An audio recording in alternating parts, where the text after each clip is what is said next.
हिंदुस्तान की ये तस्वीर देखकर भला गर्व क्यों न हो। बदलते वक्त के साथ भारत के गांवों ने भी आधुनिकता को जिस तरह गले लगाया, उसे देखकर गर्व होता है। ये वही गांव हैं जो कभी अंधेरों में डूबे रहते थे।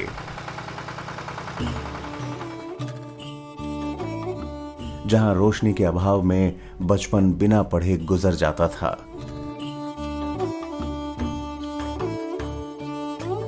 जहां चूल्हों से उठते धुओं से आंखें दुखती थीं।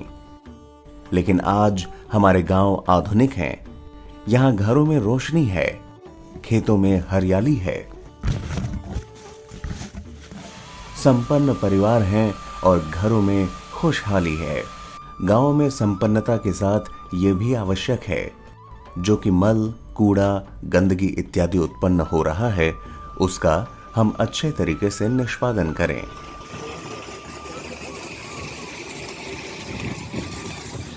हमारे देश में लगभग 250 लाख पशुधन हैं, जिससे तकरीबन 1200 लाख टन अपशिष्ट पदार्थ यानी गोबर और मूत्र अर्जित होता है। आमतौर पर गांवों में गोबर का इस्तेमाल ईंधन के तौर पर होता है, लेकिन हमारे किसान भाई इसका पूर्ण उपयोग अभी भी नहीं कर पा रहे हैं, जिसकी वजह से पशु अपशिष्ट का एक बड़ा हिस्सा व्यर्थ हो जाता है। खुले पड़े गोबर से वायु प्रदूषण के साथ साथ गंदगी बढ़ती है। इस गंदगी में जहरीले मच्छर, कीट, पतंगे और ऐसे जीवाणु पैदा होते हैं जो इंसानों व मवेशियों के लिए काफी नुकसानदायक साबित होते हैं।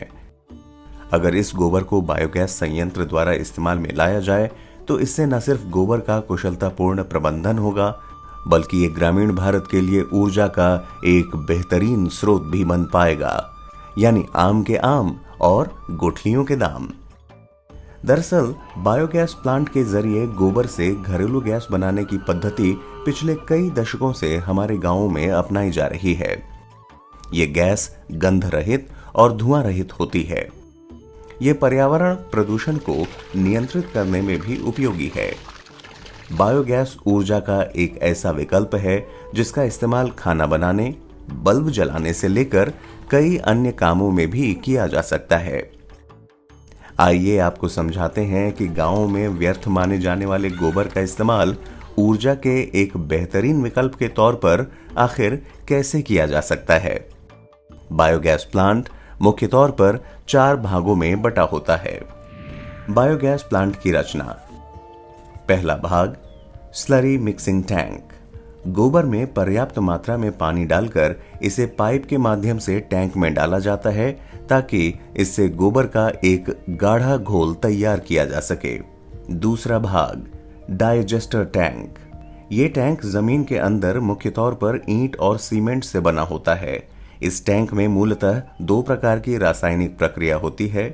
पहली प्रक्रिया में अम्ल यानी कि एसिड बनता है और दूसरी प्रक्रिया में मीथेन अथवा बायोगैस बनती है।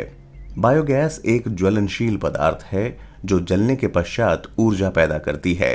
क्योंकि ये बायोलॉजिकल प्रक्रिया से उत्पन्न होती है, इसलिए इसे बायोगैस कहा जाता है। तीसरा भाग, गैस होल्डर। डाइजेस्टर से निर्मित गैस निकलकर यहीं जमा होती है। इसके ऊपर से पाइपलाइन के माध्यम से गैस चूल्हे के बर्नर तक ले जाई जाती है। और चौथा भाग, आउटर टैंक और स्लरी पिट।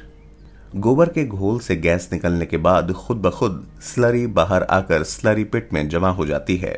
स्लरी के तौर पर बाहर निकला ये गैस रहित गोबर कृषि के लिए बेहद उपयोगी होता है।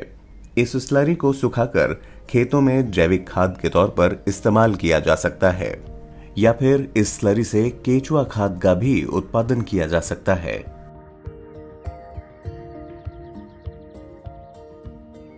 तो आइए जानते हैं कि विभिन्न स्रोतों से कितनी बायोगैस बन सकती है। गोबर मीथेन गैस का बड़ा स्रोत है।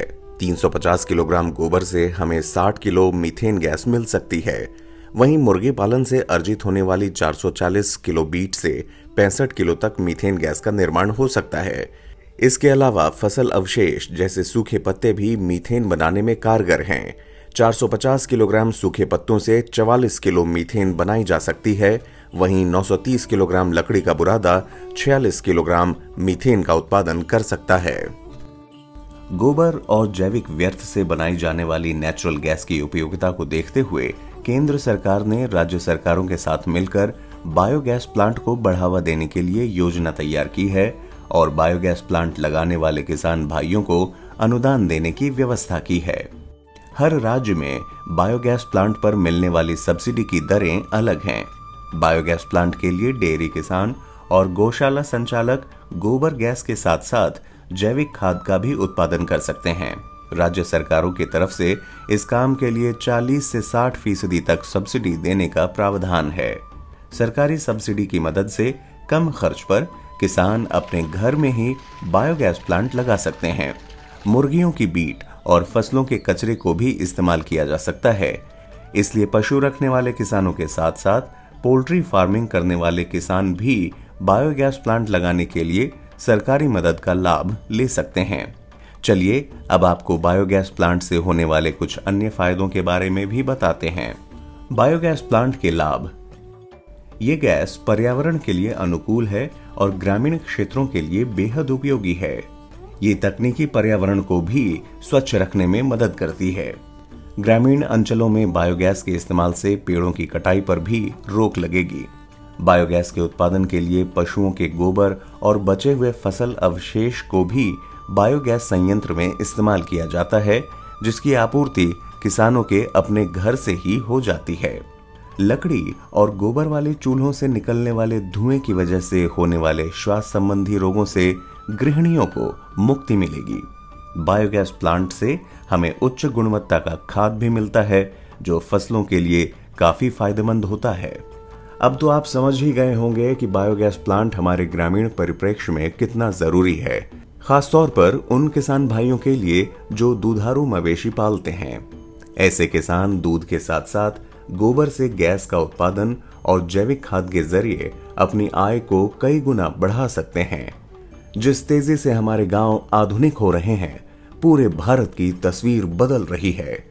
तो क्यों ना वक्त के साथ कदम ताल करें, हम भी आधुनिकता के इस युग को एक नई रफ्तार दें और एक स्मार्ट किसान बनें।